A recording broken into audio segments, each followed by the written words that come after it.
നമസ്കാരം. Meet the leaders പ്രോഗ്രാമിലേക്ക് സ്വാഗതം.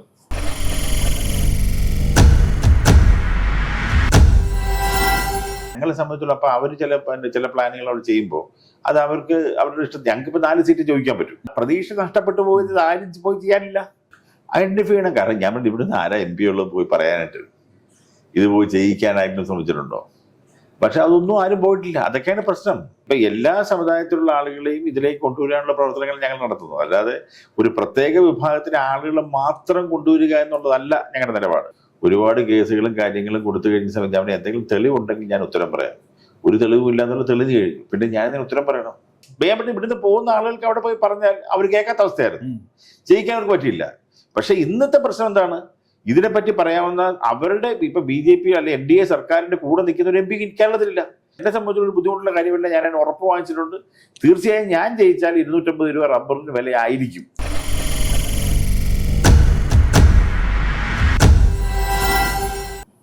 ഇന്ന് നമ്മളോടൊപ്പം ഉള്ളത് BDJSന്റെ അധ്യക്ഷനും NDAയുടെ കൺവീനറും ഒപ്പം കോട്ടയത്തെ NDAയുടെ സ്ഥാനാർത്ഥിയുമായ തുഷാർ വെള്ളാപ്പള്ളിയാണ്. നമസ്കാരം സാർ. നമസ്കാരം സാർ. ഇലക്ഷൻ കുറെ കാലമായി പറഞ്ഞുകൊണ്ട് ഇലക്ഷൻ വരും. കഴിഞ്ഞ ദിവസം ഇലക്ഷൻ പ്രഖ്യാപിച്ചു, ഒപ്പം സ്ഥാനാർത്ഥി പ്രഖ്യാപനം പൂർണ്ണമായി. എങ്ങനെയാണ് കോട്ടയത്തെ നമ്മുടെ പ്രവർത്തനങ്ങൾ എങ്ങനെയാണ് ക്രമീകരിക്കുന്നത്? കോട്ടയം സംബന്ധിച്ചോളം വളരെ സജീവമായിട്ട് കുറച്ച് മാസങ്ങളായി BJPയുടെ ആണെങ്കിലും BDJSന്റെ ആണെങ്കിലും പ്രവർത്തനങ്ങൾ നടന്നുകൊണ്ടിരിക്കുകയായിരുന്നു. കോട്ടയത്ത് ഇപ്പോൾ ഇന്നലത്തെ പരിപാടി, കഴിഞ്ഞ ദിവസം നടന്ന പരിപാടി എല്ലാവരും കണ്ടതാണ്. കേരളത്തിൽ നടന്നിട്ടുള്ള ഒരു റോഡ് ഷോയിൽ ഏറ്റവും വലിയ റോഡ് ഷോ ആയിരുന്നു. 10,000 മുകളിൽ ആളുകൾ പങ്കെടുത്ത ഒരു പരിപാടിയായിരുന്നു. അതുപോലെ തന്നെ താഴെത്തട്ടിലുള്ള പ്രവർത്തനങ്ങളും വളരെ സജീവമായിട്ടാണ് പോയിക്കൊണ്ടിരിക്കുന്നത്. നല്ലൊരു അവസ്ഥയപ്പെടുത്തിലൂടെ നമുക്കറിയാം, കേരളത്തിൽ ഏറ്റവും ആദ്യം സ്ഥാനാർത്ഥി പ്രഖ്യാപനം UDFും, പിന്നീട് ആദ്യം LDF പ്രഖ്യാപിച്ചു, പിന്നീട് UDF പ്രഖ്യാപിച്ചു. നമ്മുടെ സ്ഥാനാർത്ഥി പ്രഖ്യാപനം ഏറ്റവും വൈകിയാണ് നടന്നത്. എന്തുകൊണ്ടാണ് ഇത് വൈകാൻ കാരണം? അപ്രോക്സിമേറ്റ് ഡേറ്റ് ഞാൻ ഒരു കഴിഞ്ഞ പ്രാവശ്യത്തെ ഇലക്ഷൻ പോലെ ആയിരിക്കും എന്നുള്ള തോന്നലുകൊണ്ട് തന്നെയാണ്. കാര്യം ഒരുപാട് ദിവസങ്ങൾക്ക് മുമ്പ് ഡിക്ലെയർ ചെയ്ത് പ്രത്യേകിച്ച് അതിന് വേണ്ടിയിട്ട് പ്രത്യേകം ഒന്നും ചെയ്യാനില്ല. കാര്യം 40 ഞങ്ങൾ 41 ദിവസമുണ്ട്. 41 ദിവസമുണ്ട്. 41 ദിവസം എന്ന് പറഞ്ഞാൽ ഒരു പാർലമെന്റ് ഇലക്ഷൻ സംബന്ധിച്ചോളം അത് അധികമാണ്. അപ്പോൾ ആ പ്രവർത്തനങ്ങൾക്ക് ഞങ്ങൾ അതിന് മുമ്പ് തന്നെ യഥാർത്ഥത്തിൽ ഞങ്ങൾ പ്രവർത്തനങ്ങൾ തുടങ്ങിയിരുന്നു. ഡിക്ലറേഷൻ ഞങ്ങൾ ചെയ്തത് ഈ പറയുന്ന 41 ദിവസം മുമ്പാണെങ്കിൽ അതിന് ഏതാണ്ട് 1.5 മാസം മുമ്പ് തന്നെ ഈ ഇവിടെ പ്രധാനപ്പെട്ട ആളുകളെ കാണുകയും അതിനുള്ള കാര്യങ്ങളൊക്കെ ചെയ്തുകൊണ്ടിരിക്കുകയായിരുന്നു. പക്ഷേ എൻട്രി വരുന്നതൊക്കെ ഒരു ഡിക്ലറേഷന് ശേഷം മതി എന്നുള്ള ഞങ്ങളുടെ ധാരണ കൊണ്ടാണ് അത് പ്രൈം മിനിസ്റ്റർ വരുന്നതിന് 17-ാം തീയതി ഫിക്സ് ചെയ്തിരുന്നു. അതിനുശേഷം 16-ാം തീയതിയാണ് ഡിക്ലെയർ ചെയ്യാൻ വേണ്ടി അത് ഉദ്ദേശിച്ചിരുന്നത്. പക്ഷേ PM 15-ാം തീയതി വന്നുകൊണ്ട് അന്ന് പത്തനംതിട്ടയിൽ വെച്ച് അതെങ്കിൽ ഡിക്ലെയർ ചെയ്യാനുണ്ടായത്. ഇതിപ്പം അതുകൊണ്ട് അങ്ങ് കഴിയാ. അല്ലെങ്കിൽ ഞങ്ങൾ ഉദ്ദേശിച്ചിരുന്നത് 21-ാം തീയതി എൻട്രിയോടുകൂടെ 16-ാം തീയതി അല്ല 18-ാം തീയതി എൻട്രി, 16-ാം തീയതി ഡിക്ലറേഷനാണ് ഞങ്ങൾ ഉദ്ദേശിച്ചിരുന്നത്. കാരണം ഇലക്ഷൻ ഡിക്ലെയർ ചെയ്തതിന് മുമ്പ് തന്നെ നമ്മൾ സ്ഥാനാർത്ഥി ഡിക്ലെയർ ചെയ്ത് പുറത്തു വരുമ്പോൾ അതിനുള്ളൊരു ഇമ്പോർട്ടൻസ് അല്ലല്ലോ. കാരണം അതിനു മുമ്പ് ചെയ്യേണ്ട ഒരുപാട് കാര്യങ്ങളുണ്ട്. ഞങ്ങളൊക്കെ ആ പ്രവർത്തനങ്ങളുടെ രംഗത്തായിരുന്നു. ഇപ്പം BDJSന്റെ ചുമതലയുണ്ട്, ഒപ്പം തന്നെ NDA മുന്നണിയുടെ ചുമതലയുണ്ട്. അപ്പൊ ഈ 2 ചുമതലകൾ വഹിക്കുന്നതിനിടയിലാണ് ഇവിടെ ഒരു സ്ഥാനാർത്ഥിയുടെ ചുമതലയും കൂടി വരുന്നത്. അപ്പൊ ഇത് ശരിക്കും ഭാരിച്ച ചുമതലയായി മാറുകയല്ലേ? വളരെ ടഫാണ്. കാരണം ബാക്കിയുള്ള നിയോജകമണ്ഡലങ്ങളിൽ പലയിടത്തും ക്യാമ്പയിൻ ചെയ്യാൻ വേണ്ടി എനിക്ക് പോകേണ്ടി വരുന്നു.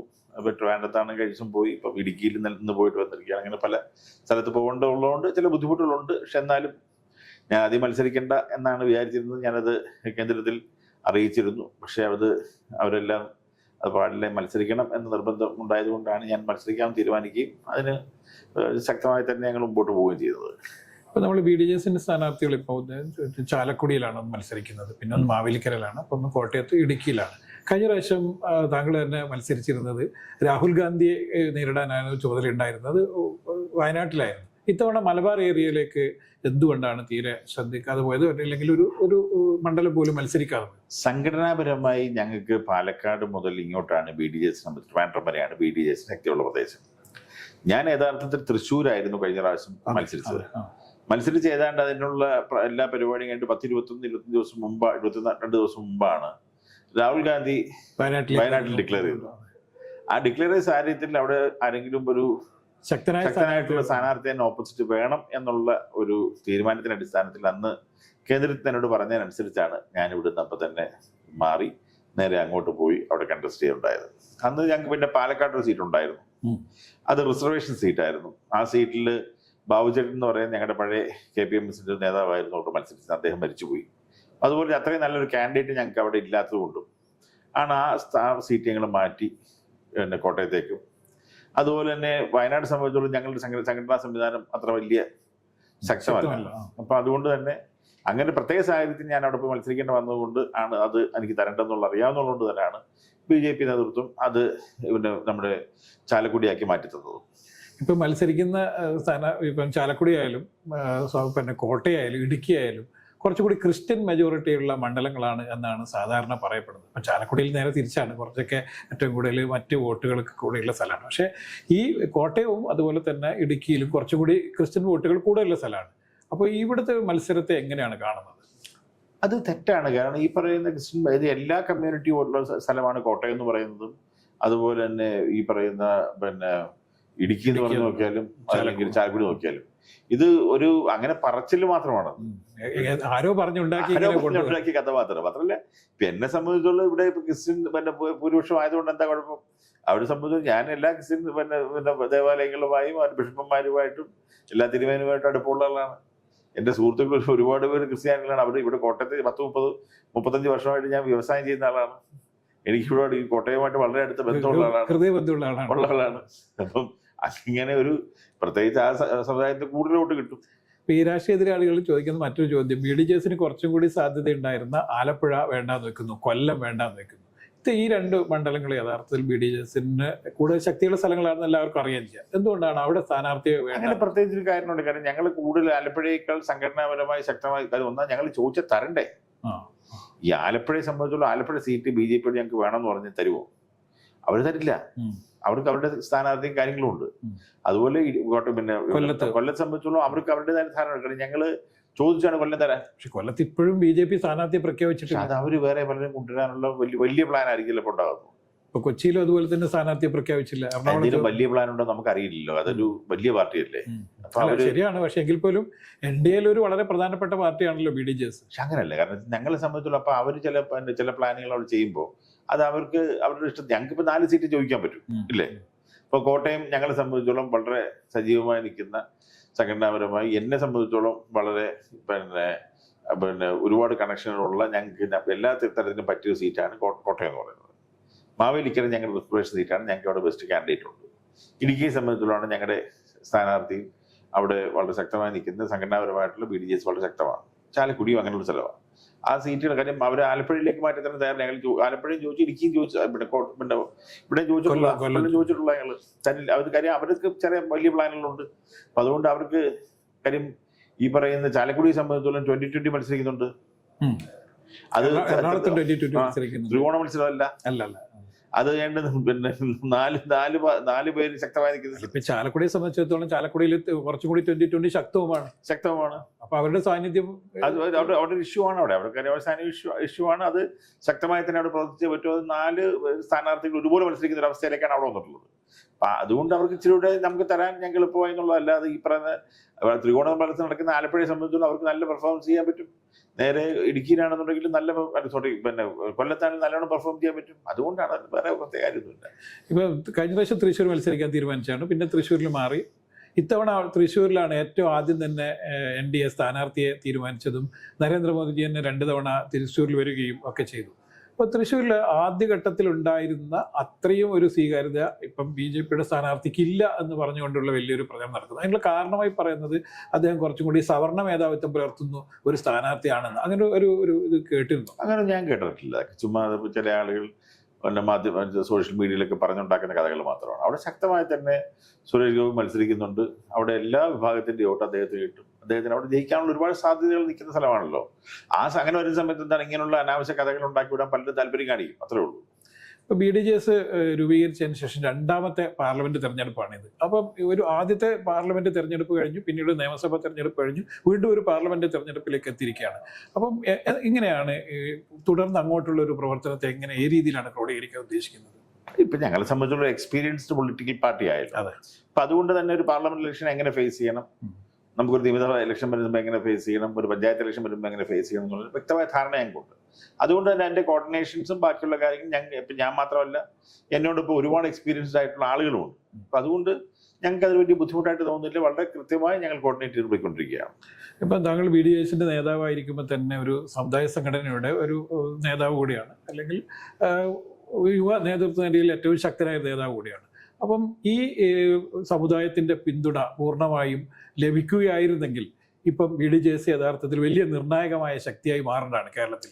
സ്വാഭാവികമായിട്ടും CPM പോലുള്ള സംഘടനകളിലാണ് ഇപ്പോഴും ഈ SNDP പോലുള്ള സംഘടനകളെ പിന്തുണക്കുന്ന ഭൂരിപക്ഷം പേരും. ഇതിനെ എങ്ങനെയാണ് ഇപ്പുറത്തേക്ക് കൊണ്ടുവരുവാനുള്ള, അതായത് അവരുടെ രാഷ്ട്രീയ നിലപാടുകൾ ശരിയല്ലെന്ന് ബോധ്യപ്പെടുത്തി BDJസിൻ്റെ അടുത്തേക്ക് കൊണ്ടുവരുവാനുള്ള ശ്രമങ്ങൾ ഏതെങ്കിലും തരത്തിൽ ആരംഭിച്ചിട്ടുണ്ടോ? ഞങ്ങളെ സംബന്ധിച്ചിടത്തോളം ഇതൊരു പ്രത്യേക സമുദായത്തിന്റെ പാർട്ടി അല്ല. ഒന്നാമത്തെ, ഇതിനകത്ത് എല്ലാ സമുദായങ്ങളിലുള്ള നേതാക്കന്മാരുണ്ട്, എല്ലാ സമുദായത്തിലുള്ള ആളുകളുണ്ട് ഇതിനകത്ത് നേതാക്കന്മാരായിട്ട്.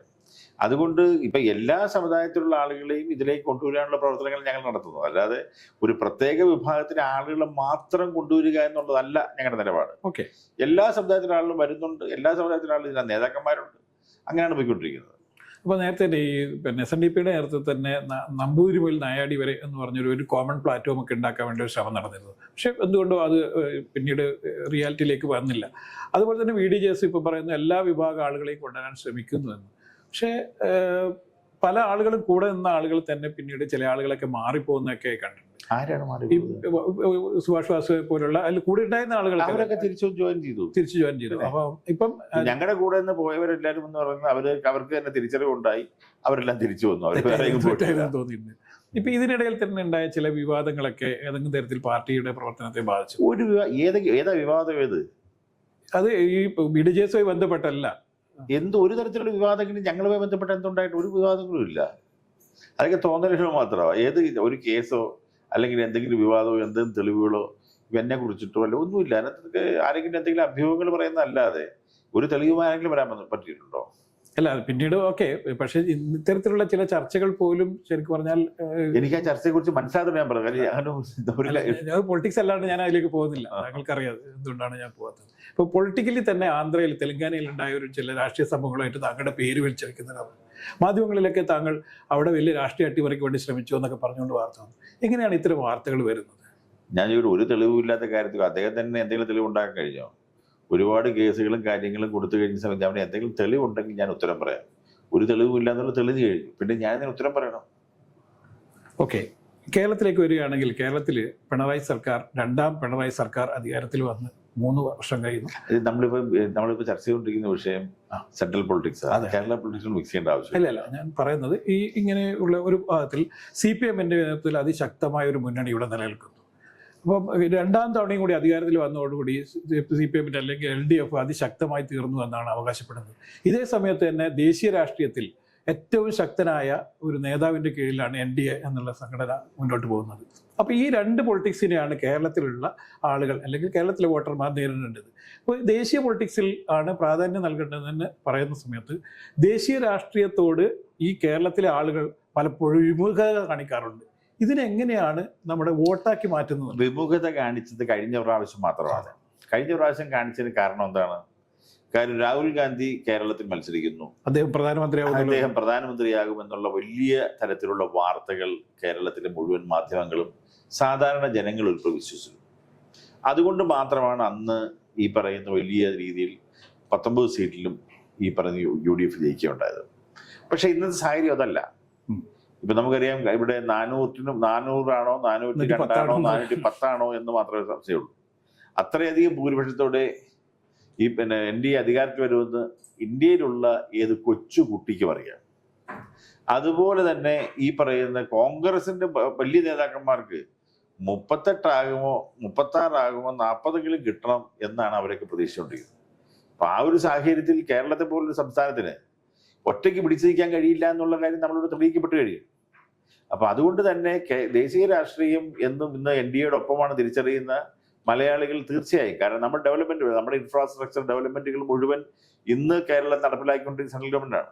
അതുപോലുള്ള പുതിയ മേക്ക് ഇൻ ഇന്ത്യ ഉൾപ്പെടെയുള്ള ഒരുപാട് പദ്ധതികൾ നടപ്പിലാക്കിക്കൊണ്ടിരിക്കുമ്പോൾ അത് കേരളത്തിലേക്കും വരണം എന്ന് ആഗ്രഹിക്കുന്നവരാണ് കേരളത്തിൽ ചെറുപ്പക്കാർ. കേരളത്തിൽ ഡെവലപ്മെന്റ് ആഗ്രഹിക്കുന്ന, കേരളത്തിന്റെ വളർച്ച ആഗ്രഹിക്കുന്ന, കേരളത്തിന് പുറത്തു പോകാതെ കേരളത്തിന് ജോലി ചെയ്യണം എന്ന് ആഗ്രഹിക്കുന്ന സാധാരണ ജനങ്ങളെല്ലാം, അതുകൊണ്ട് കൃഷിക്കാർ, അവരെ സംബന്ധിച്ച് റബ്ബറിന്റെ വില, ഈ പ്രശ്നങ്ങളെല്ലാം പരിഹാരം കാണാനായിട്ട് പറ്റുന്നത് കേന്ദ്ര ഗവൺമെന്റിനെ പറ്റൂ.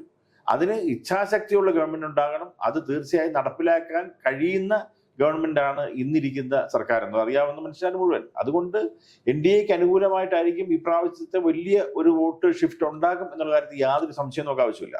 ഈ റബ്ബർ വില കാര്യം തന്നെ പറഞ്ഞു. റബ്ബറാണല്ലോ ഇപ്പോൾ യഥാർത്ഥത്തിൽ കോട്ടയത്തെ ഏറ്റവും വലിയ ചർച്ചാ വിഷയം റബ്ബറാണ്. ഇപ്പോൾ പറഞ്ഞു കഴിഞ്ഞ ഏതാണ്ട് 3-4 മാസമായിട്ട് ഏറ്റവും രൂക്ഷമായ ചർച്ചയിലേക്ക് റബ്ബറിന്റെ വില വരുന്നു.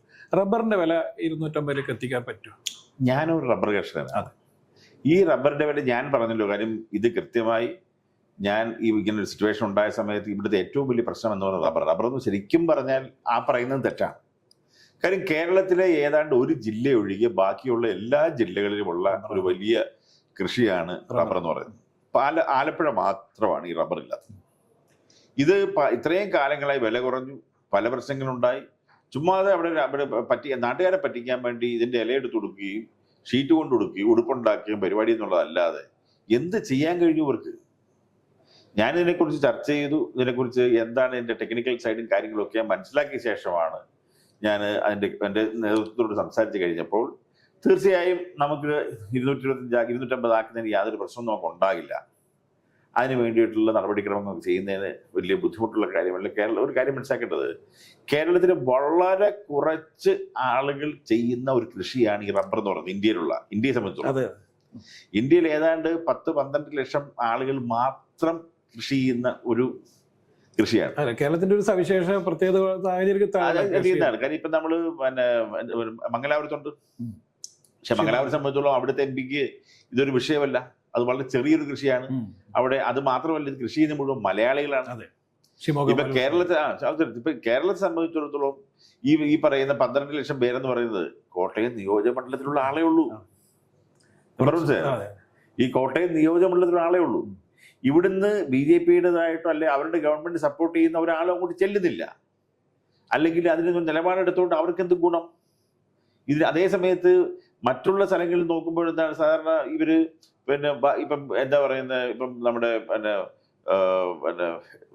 ഷുഗർ കെയിൻ ആണെങ്കിലോ അതല്ലെന്നുണ്ടെങ്കിൽ പരുത്തി കൃഷിയാണെങ്കിലോ അങ്ങനെയുള്ള എല്ലാ കൃഷിക്കും പ്രൊട്ടക്ഷൻ നൽകുന്ന സമയത്ത് ഇവിടെയുള്ള MP-മാർ പോയി പറഞ്ഞ് ചെയ്യിക്കാനായിട്ട് ആരുമില്ല. ഇതിനു മുമ്പ് കോൺഗ്രസ് ഗവൺമെന്റ് ഇരുന്ന കാലത്ത് അവർ സ്വന്തം ഗവൺമെന്റ് ഇരിക്കുമ്പോൾ പോലും ഇവർക്ക് ചെയ്യിക്കാൻ കഴിഞ്ഞില്ല. കോൺഗ്രസ് 10 വർഷം ഭരിച്ച സമയത്ത് റബ്ബറിന്റെ വില ഏറ്റവും താഴോട്ട് പോയത്. കാരണം വെച്ചാൽ അവർക്കൊന്നും ചെയ്യാൻ പറ്റുന്നില്ല. ഇവിടുന്ന് പോകുന്ന ആളുകൾക്ക് അവിടെ പോയി പറഞ്ഞാൽ അവർ കേൾക്കാത്ത അവസ്ഥയായിരുന്നു. ചെയ്യിക്കാൻ അവർക്ക് പറ്റിയില്ല. പക്ഷെ ഇന്നത്തെ പ്രശ്നം എന്താണ്? ഇതിനെപ്പറ്റി പറയാവുന്ന അവരുടെ ഇപ്പൊ BJP അല്ലെ NDA സർക്കാരിന്റെ കൂടെ നിൽക്കുന്ന ഒരു MP കേരളത്തിലില്ല. ഇവിടുന്ന് അത് ശക്തമായി നമുക്കോട്ട് ജയിക്കുകയും അവിടെ പോയി ഇത് ഇംപ്ലിമെന്റ് ചെയ്യുന്നത് എന്നെ സംബന്ധിച്ചൊരു ബുദ്ധിമുട്ടുള്ള കാര്യമല്ല. ഞാൻ അതിന് ഉറപ്പ് വാങ്ങിച്ചിട്ടുണ്ട്. തീർച്ചയായും ഞാൻ ജയിച്ചാൽ 250 രൂപ റബ്ബറിന് വില ആയിരിക്കും. ഈ തലശ്ശേരി ബിഷപ്പ് പാബ്ലാനി പിതാവ് അദ്ദേഹം പറഞ്ഞിട്ടുണ്ട്, ആരാണോ റബ്ബറിന് ഏറ്റവും വില തരുന്നത് അദ്ദേഹത്തിന് വോട്ട് ചെയ്യുമെന്നാണ് പറഞ്ഞിരിക്കുന്നത്. അങ്ങനെയാണെങ്കിൽ തീർച്ചയായും ഇവിടെ വോട്ട് കിട്ടാനുള്ള സാഹചര്യം ഉണ്ടല്ലോ. തീർച്ചയായിട്ടും അദ്ദേഹം ഞാൻ വളരെ വ്യക്തിപരമായി ബന്ധപ്പെടുന്ന ആളാണ്. അദ്ദേഹം വളരെ റെസ്പെക്റ്റഡ് ആളല്ലേ. നമ്മളെ ഇപ്പോൾ കേരളത്തിലേക്ക് വന്നു കഴിഞ്ഞാൽ മറ്റൊരു ഏറ്റവും വലിയ വിഷയം എന്ന് പറയുന്നത് നെൽകർഷകരുടെ വിഷയമാണ്. ഇപ്പോൾ കുട്ടനാട് പോലുള്ള സ്ഥലങ്ങളിൽ, ഇപ്പോൾ ആലപ്പുഴയിലാണ് ഏറ്റവും കൂടുതൽ നെൽകൃഷി ഉള്ളത്. ഈ കുട്ടനാട്ടിലെ നെൽകർഷകർ അനുഭവിക്കുന്ന വിഷയത്തെക്കുറിച്ച് നമ്മൾ അഡ്രസ്സ് ചെയ്യേണ്ടതല്ലേ? തീർച്ചയായിട്ടും. കാരണം ഇതിനെ സംബന്ധിച്ചുള്ള ഒന്നാമത് അതിന് ഒരുപാട് പ്രശ്നം, സ്റ്റേറ്റിന്റെ ഹെൽപ്പ് ആവശ്യമുണ്ട്, സെൻട്രലിന്റെ ഹെൽപ്പ് ആവശ്യമുണ്ട്. ഇതൊക്കെ കമ്പൈൻ ചെയ്യാതെ ഈ പ്രശ്നം ഒരിക്കലും ഒരു പരിഹാരം ഉണ്ടാകില്ല. ഇപ്പം ഒരു മില്ല് സ്ഥാപിച്ചുകൊണ്ടോ അല്ലെങ്കിൽ ഫിനിഷ്ഡ് പ്രോഡക്റ്റ് ഉണ്ടാക്കി നമുക്ക് വിൽക്കാൻ പറ്റും, അല്ലെങ്കിൽ ഗവൺമെന്റൈസ് ചെയ്ത് വില കൂട്ടാന്ന് പറയുന്നത് ലോകത്ത് എങ്ങനെ നടക്കാത്ത കാര്യമാണ്. അത് പ്രൈവറ്റ് സെക്ടറിനെ കൊണ്ട് ഇൻവോൾവ് ചെയ്തുകൊണ്ട് നല്ലൊരു പ്രോജക്റ്റ് അവിടെ കൊണ്ടുവന്നാൽ മാത്രമേ ഇതിന്റെ പ്രൈസ് കൂടുകയുള്ളൂ. ഇപ്പൊ ഇതെല്ലാം ഒരിക്കലും കാര്യം ഇത് ഇപ്പൊ തന്നെ വെജിറ്റബിളിന്റെ പ്രിസർവേഷൻ, കാര്യം ഇന്ന് ഗവൺമെന്റ് ഏറ്റവും കൂടുതൽ ഇമ്പോർട്ടൻസ് കൊടുക്കുന്ന ഫുഡ് ഡിപ്പാർട്ട്മെന്റ് അതിനാണ്. കാര്യം എല്ലാ സബ്സിഡികളും ഫെസിലിറ്റീസും എല്ലാം പ്രൊവൈഡ് ചെയ്ത് ഇപ്പൊ തന്നെ ഈ വെജിറ്റബിൾ കൃഷിക്ക് വേണ്ടിയിട്ട് അത് പ്രിസർവ് ചെയ്യാനുള്ള ഫ്രീസേഴ്സും അതിനുവേണ്ടി സബ്സിഡികളും അതുപോലെ ഫുഡ് പാർക്കുകളും ഒക്കെ കൊടുത്തോണ്ടിരിക്കുന്നതിന് വേണ്ടിയിട്ടാണ്. ഇപ്പൊ ഒരു ഫുഡ് പാർക്ക് തന്നെ ആ പ്രദേശത്ത് വന്നാൽ ആ ഫുഡ് പാർക്ക് റിലേറ്റഡ് ആണ് ഈ പറയുന്ന നെൽകൃഷി എന്ന് പറയുന്നത്. അവിടുന്ന് ഇത് മുഴുവൻ എടുത്ത് പ്രോസസ്സ് ചെയ്യാനുള്ള സംവിധാനങ്ങൾ അവിടെ തന്നെ ഫുഡ് പാർക്കിനകത്തുണ്ടായാൽ ഇതിന്റെ വാല്യൂ ആഡ് പ്രോഡക്റ്റായി അവിടെ ഓട്ടോമാറ്റിക്കലി വില കൂടും. പക്ഷെ അങ്ങനെ ഒരു വലിയ അതിനൊരിക്കലും ഗവൺമെന്റൈസ് ചെയ്തുകൊണ്ട് ഒരിക്കലും ഒരു സാധനത്തിന് വില കൂട്ടാൻ പറ്റില്ല. നമ്മുടെ ഫെയിലിയർ ആണ് നമ്മൾ ഇന്ത്യ പ്രൂവ് ചെയ്യപ്പെട്ടുള്ളതല്ലേ, ലോകത്തെല്ലായിടത്തും പ്രൂവ് ചെയ്യപ്പെട്ടുള്ള. ഇപ്പോൾ കർഷകർക്ക് ആവശ്യമായിട്ടുള്ള ഈ സബ്സിഡിയും അതുപോലെ തന്നെ ഇതിലേറ്റവും കൂടുതൽ കർഷകരുടെ ഈ നെല്ല് സംഭരിക്കുകയും അവർക്ക് കൃത്യമായി പൈസ കൊടുക്കാതിരിക്കുകയും ചെയ്യുന്നു എന്നുള്ളതാണ് ഇപ്പൊ ഏറ്റവും വലിയ. അത് പക്ഷെ അതൊരു ഒരു സ്ഥിരം ഒരു പരിഹാരമല്ല. അല്ല, ഇതിപ്പോ നമുക്ക് വേണേ ഇപ്പൊ അത് ഞാനിപ്പോ ഗവൺമെന്റ് കൊടുക്കാതിരിക്കുന്ന തെറ്റ്, അത് വേറെ കാര്യം. പക്ഷെ അത് ഒരു ശാശ്വത പരിഹാരമല്ല. നമുക്ക് സബ്സിഡി എന്ന് പറയുന്ന താൽക്കാലിക സംവിധാനമാണ്. ഒരു സബ്സിഡൈസ് ചെയ്തുകൊണ്ട് ഒരു രാജ്യത്തുള്ള കൃഷിയോ അല്ലെങ്കിൽ ഒരു സാധനം നമുക്ക് മുമ്പോട്ട് പോകാൻ കഴിയില്ല. മാത്രമല്ല കർഷകൻ എങ്ങനെ വിശ്വസിക്കും? കർഷകനെ സംബന്ധിച്ചോളം മിനിമം ഒരു വില, ആ വില കിട്ടുന്ന തലത്തിലേക്ക്, ഒരു നല്ല വില കിട്ടുന്ന തലത്തിലേക്ക് കാര്യങ്ങൾ മാറിക്കഴിഞ്ഞാൽ അവർക്ക് പ്രശ്നമില്ല. ഇതിപ്പോ താങ്ങുന്ന വില പ്രഖ്യാപിച്ച അതിന് ശേഷം അതിൽ താഴാൻ പാടില്ല എന്നും പ്രൈവറ്റ് ഏത് കമ്പനിക്ക് അത് താഴാൻ പാടില്ല ചുമ്മാ പറഞ്ഞ് പ്രഖ്യാപിക്കുന്നല്ലാതെ അതിന് ഒന്നും നടക്കുന്നില്ല. ഇതിപ്പോ പാലക്കാട് പോയി കഴിഞ്ഞാൽ നമുക്കിപ്പോ താങ്ങുന്ന വിലയ്ക്ക് 5 രൂപ കുറച്ചിട്ടാണ് അവിടെ സ്വകാര്യ മില്ലുകൾ സംഭരിക്കുന്നത്. കാരണം ഇത് ബേസിക്കലി വിറ്റ് കാശ് കിട്ടണ്ടേ, എങ്കിലല്ലേ അടുത്ത കൃഷിയിലേക്ക് പോകാൻ പറ്റത്തുള്ളൂ. പിന്നെ അത് താങ്ങു വിലയ്ക്കുള്ള എന്തുറപ്പാന്നുള്ളത് ഇത് പറച്ചിലല്ലേ ഉള്ളൂ. അതിന്റെ ബാക്കി ഇത്ര രൂപ വിറ്റത്, ബാക്കി കാശ് തരാൻ പറഞ്ഞ് തരാൻ ആരുണ്ട്? അതൊന്നുമില്ല, ചുമ്മാ അത്. പക്ഷെ അതിന് പ്രാക്ടിക്കൽ അല്ല. ശരിക്കും പറഞ്ഞാൽ ഇത് നല്ല പ്രൈവറ്റ് സെക്ടറുമായിട്ട് ഇൻവോൾവ് ചെയ്തുകൊണ്ട് അതിന് വാല്യൂ ആഡഡ് പ്രോഡക്ട്സ് ഉണ്ടാക്കാനുള്ള വലിയ കമ്പനി ഇന്ത്യയിലുണ്ടല്ലോ. ഇന്ത്യൻ ഈ പറയുന്ന ഈ റൈസ് മില്ലുകൾ വെറും ഇഷ്ടംപോലെ ഉണ്ട്.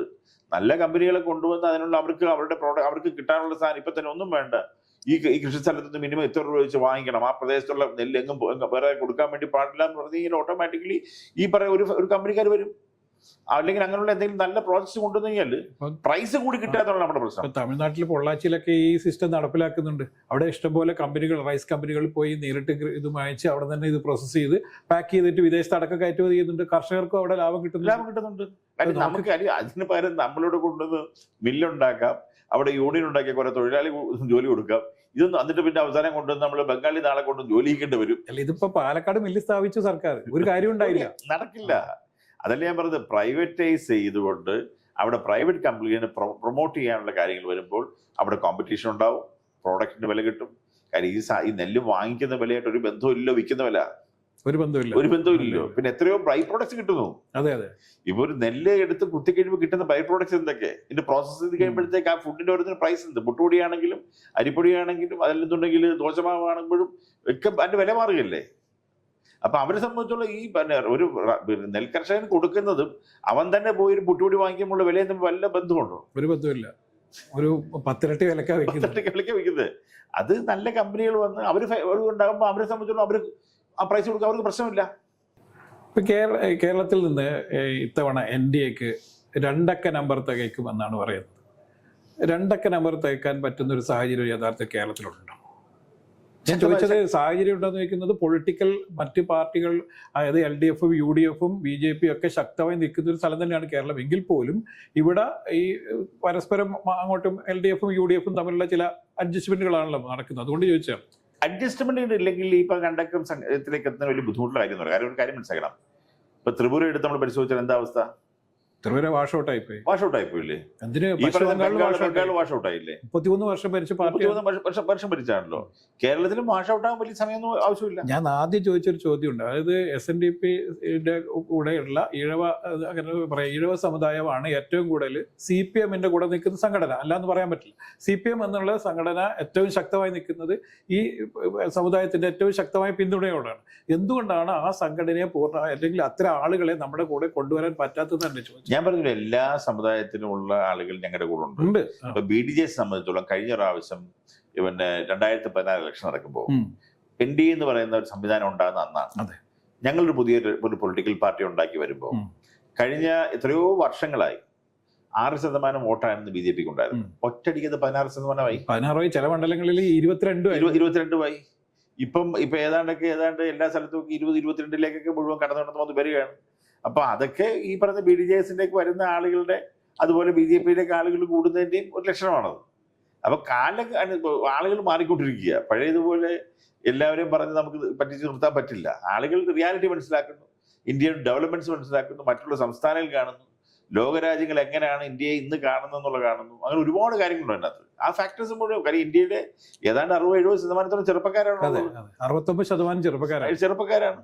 ഇപ്പൊ ഇതിൽ വേറൊരു ദുരന്തം കൂടിയുണ്ട്. ഈ ചെറുപ്പക്കാരാണെന്ന് പറയുമ്പോഴും ഭൂരിപക്ഷം ചെറുപ്പക്കാരും വിദേശത്തേക്ക് പോയി. കേരളത്തിൽ അതെ, പക്ഷെ മറ്റ് സംസ്ഥാനങ്ങളില്ല. ഇല്ല, അവരുടെ തൊഴിലിടങ്ങളുണ്ട്. കേരളത്തിൽ തൊഴിലിടം മാത്രമല്ല. കാരണം വെച്ചാൽ അവർ നോക്കുന്നത് ഇവിടെ ഇന്ത്യ ഇത്രയും കൂടി വളർന്നുകൊണ്ടിരിക്കുമ്പം മറ്റൊരു ദാരിദ്ര്യം പിടിച്ച രാജ്യത്തേക്ക് ഞങ്ങൾ എന്തിനാ പോകുന്നുള്ളതാ. ഇപ്പൊ ഇംഗ്ലണ്ടിലേക്ക് പോയാൽ പഴയ അവസ്ഥയല്ല. ഇംഗ്ലണ്ട് നമ്മളെക്കാൾ മോശം അവസ്ഥയില്ല. നമ്മളെക്കാളല്ല, വളരെ മോശം അവസ്ഥയില്ല. ഇന്ന് നമ്മുടെ റിയൽ എസ്റ്റേറ്റ് വാല്യൂ എന്താണ്? കേരളത്തിലെ റിയൽ എസ്റ്റേറ്റ് വാല്യൂ വില പേപ്പറിലേ ഉള്ളൂ, വിൽക്കാൻ പറ്റില്ല. പക്ഷെ മറ്റുള്ള സംസ്ഥാനങ്ങളും ചെല്ല്, അവിടെ 1 സെന്റ് സ്ഥലം നമുക്ക് വാങ്ങിക്കാൻ കിട്ടില്ല. വിൽക്കാൻ ഒരാളുണ്ടെന്ന് പറഞ്ഞാൽ വാങ്ങാൻ 10 പേര് അപ്പോഴുണ്ട്. കാര്യം ഇൻവെസ്റ്റ് ചെയ്യാൻ ആൾ റെഡിയാണ്, റിട്ടേൺസ് ഈസിലി അവൈലബിൾ ആണ്. നമുക്കിപ്പോൾ എറണാകുളം ടൗണിൽ പോയി അവിടുത്തെ വില അനുസരിച്ച് വില വാങ്ങിച്ചിട്ട് കെട്ടിടം പണിതാൽ ഒന്നും ചെയ്യാൻ പറ്റില്ല. ഒരു ഫ്ലോർ കടക്കണിയിൽപ്പെട്ട് തീർന്നു, കടക്കണിപ്പെട്ട് ഫിനിഷ് ആയി പോകും. അതാണ് അവസ്ഥ. അല്ല, അതുപോലെ തന്നെ കേരളത്തിലെ ഏറ്റവും കൂടുതൽ നിക്ഷേപ സൗഹൃദ സംസ്ഥാനമാണ് എന്നാണ് ഇവിടുത്തെ വ്യവസായ വകുപ്പ് മന്ത്രിയും ഭരണം മൊത്തം പറയുന്നത്. അതായത് താങ്കളൊരു വലിയ വ്യവസായിയാണ്. എന്താണ് കേരളത്തിലെ അവസ്ഥ? ഒരു വ്യവസായം ഇവിടെ ഇല്ലല്ലോ. കാര്യം ഇപ്പം എല്ലാ സ്ഥാപനങ്ങളും എടുത്തു വെച്ച് പരിശോധിക്കുക, അവിടെയൊന്നും പ്രൊഡക്ഷൻ യൂണിറ്റ് കേരളത്തിലില്ല. വിൽപ്പന കേന്ദ്രം മാത്രമാണ് കേരളം. തുണി ഉൾപ്പെടെ, വെജിറ്റബിൾസ് ഉൾപ്പെടെ, ജ്യൂസ് ഉൾപ്പെടെ, നമ്മൾ ആഹാരം കഴിക്കുന്നത് ഉൾപ്പെടെയുള്ള എല്ലാ സാധനങ്ങളും നമ്മുടെ രാഷ്ട്രീയ പാർട്ടിയുടെ കൊടി പോലും കൊടി പ്രിന്റ് എല്ലാം പുറത്തുനിന്നാണ്. നമ്മളൊരു കൺസ്യൂമർ സ്റ്റേറ്റ് മാത്രമാണ്. നമ്മൾ ആക്ച്വലി മാൻ പവർ എക്സ്പോർട്ടറും ഒരു കൺസ്യൂമർ സ്റ്റേറ്റും മാത്രമാണ് നമ്മൾ. അത് നമ്മുടെ ആള് റിയലൈസ് ചെയ്യണം. അത് കറക്റ്റ് ചെയ്താൽ മാത്രമേ ചെറുപ്പക്കാരോട് നിൽക്കൂ. ഇപ്പൊ ഈ ചെറുപ്പക്കാർ ഇപ്പം പോയിക്കൊണ്ടിരിക്കുന്നു എന്നുള്ളത് വലിയ വിഷയമുണ്ട്. അപ്പൊ ഉന്നത വിദ്യാഭ്യാസത്തിന്റെ ഹബ്ബാക്കി മാറ്റുന്നതാണ് കേരള സർക്കാർ പറഞ്ഞുകൊണ്ടേയിരിക്കുന്നത്. യഥാർത്ഥത്തിൽ കുട്ടികളെ പഠിക്കാൻ കൂടി വേണ്ടിയാണല്ലോ പുറത്തേക്ക് പോകുന്നത്. എന്തുകൊണ്ടാണ് നമുക്ക് കേന്ദ്രത്തിന്റെ ചില വിദ്യാഭ്യാസ സ്ഥാപനങ്ങൾ എന്തുകൊണ്ടാണ് കേരളത്തിൽ വരാത്തത്? കേരളത്തെ സംബന്ധിച്ചോളം നമുക്കിപ്പോൾ ഒരുപാട് വിദ്യാഭ്യാസ സ്ഥാപനങ്ങൾ എക്സസ് ആയിട്ട് നിൽക്കുക. എഞ്ചിനീയറിംഗ് കോളേജ് ഉൾപ്പെടെയുള്ള കാര്യങ്ങൾ, പക്ഷേ ഗുണനിലവാരമുള്ള വിദ്യാഭ്യാസ സ്ഥാപനങ്ങൾ കുറവാണ്. ഉണ്ട്. പക്ഷെ നമ്മൾ ഇവിടുന്നുള്ള എംപിമാരുണ്ടായി അവിടെ പോയി ഇത് കൊണ്ടുവരാനുള്ള ശ്രമങ്ങൾ നടത്തി കൊണ്ടുവന്നാലേ നടക്കൂ. ഇപ്പൊ ഇവിടുന്ന് കോട്ടയത്ത് നിന്ന് ഇപ്പൊ ഞാൻ ജയിച്ചാൽ ഓട്ടോമാറ്റിക്കലി ഇവിടെ സ്ഥാപനങ്ങൾ വരും. അങ്ങനെയാണല്ലോ ഒരു സംവിധാനം. മോദിജി പറഞ്ഞു ഇത് തന്നെയാണ്. കേരളത്തിൽ നിന്ന് കൃത്യമായ ജനപ്രതിനിധികൾ അവിടെ വരികയാണെങ്കിൽ വികസനം ഉറപ്പായി ഇവിടെ നടപ്പിലാക്കും. സംശയം വേണ്ട. അപ്പൊ ഇവിടുന്ന് യഥാർത്ഥത്തിൽ BJPക്കോ അല്ലെങ്കിൽ BDJSനോ ഒക്കെ MP-മാരില്ലാത്ത തന്നെയാണോ യഥാർത്ഥ വികസനം ഇവിടെ മുരടിച്ചു നിൽക്കുന്നത്? അതാണല്ലോ കാര്യം. ഇതിനു മുമ്പ് ഉണ്ടായിരുന്നവര് അത് ഇവിടെ പോയി പറയാൻ തയ്യാറായിട്ടില്ല.